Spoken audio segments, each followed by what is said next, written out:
যারা civil practice করেন তাদের আমি আজকে অ্যাপিলেট ডিভিশনের একটি চমৎকার ডিসিশন দেব। এটার মামলাটার নাম হলো Abdul Jalil and others versus Islami bank Bangladesh limited. এই মামলাটার 64 ডিএলআরের 107 পৃষ্ঠায় রিপোর্টেড হয়েছে। এখানে অ্যাপিলেট ডিভিশন বলছেন যদি রেজ জুডিকেটা প্রমাণ করার জন্য সাক্ষ্যের প্রয়োজন হয় তাহলে অর্ডার 7 রুল 11-এ রেজ জুডিকেটা গ্রাউন্ডে আর্জি নাকচ করা যাবে না।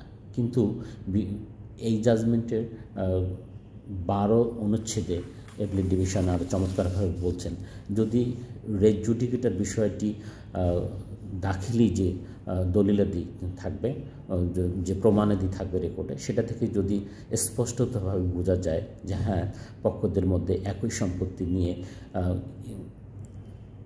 ইতিপূর্বে একটা মোকদ্দমা হয়েছিল এবং সেই মোকদ্দমাটা নিষ্পত্তি হয়েছিল, তাহলে এই অ্যাপিলেট ডিভিশন বলছেন সেক্ষেত্রে অর্ডার 7 রুল 11-এ আর্জি নাকচ করা যেতে পারে। এবং এর সমর্থনে অ্যাপিলেট ডিভিশন 13 BLD AD 217 পৃষ্ঠার একটি সিদ্ধান্ত রেফার করেছে। তাহলে আপনি দুইটা সিদ্ধান্ত পেলেন।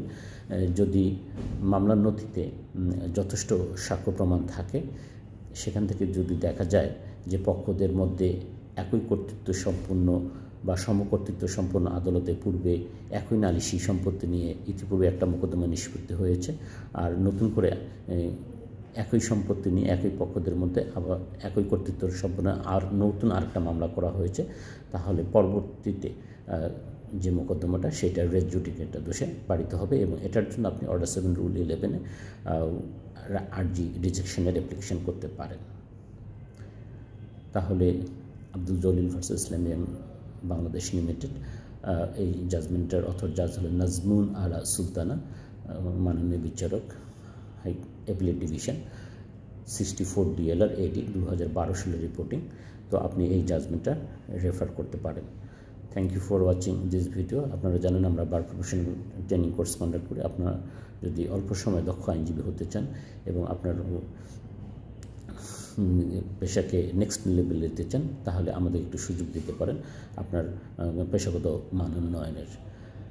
এরকম ছোট ছোট কেস ল পেতে আমাদের চ্যানেলটাকে সাবস্ক্রাইব করুন, আমাদের সঙ্গে থাকুন। Thank you for watching this video.